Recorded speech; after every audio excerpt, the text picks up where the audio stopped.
Beribu harapan menggelayuti para calon buruh migran perempuan yang akan bekerja ke luar negeri.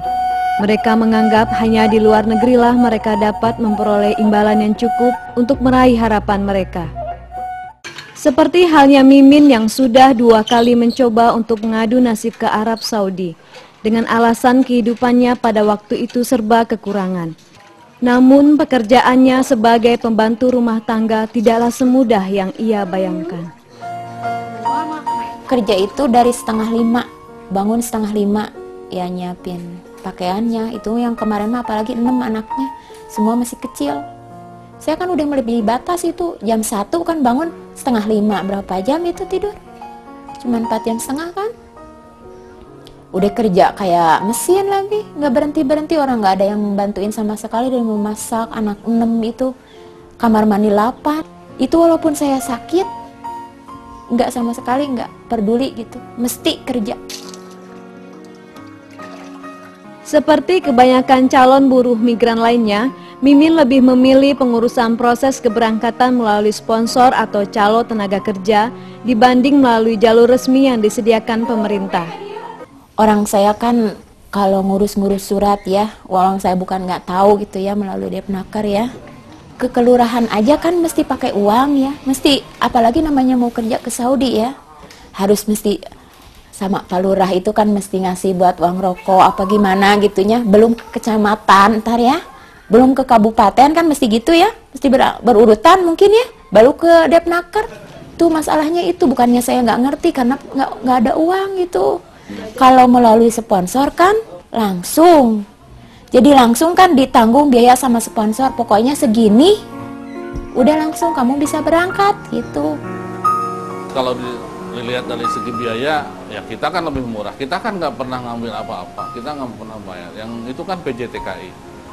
Jadi kita di Snaker tuh nggak ada perlu pembayaran segala macam, itu kan untuk proses keberangkatan mereka saja. Meningkatnya jumlah buruh migran perempuan dan berbagai kasus yang dihadapi mereka menjadi salah satu fokus isu pemberdayaan perempuan yang dilakukan oleh PPSW di wilayah Sukabumi dan Cianjur. Ya, saya berusaha untuk menjelaskan bahwa PPSW itu tidak akan membawa ke hal yang jelek gitu ya. Mereka kan wajahnya wajah yang penuh tanda tanya. Ya, saya langsung menjelaskannya ya dengan sampaikan mereka mengerti, paham gitu. Kan ada simpan pinjam gitu, program PPSW ada simpan pinjam. Nah di situ mereka banyak bertanya itu soal simpan pinjamnya gitu. Mereka berpikir simpan pinjam sangat perlu ya, karena mereka di samping belajar menabung, juga saat pinjaman mereka mudah, apalagi daerah yang sangat jauh ke kota.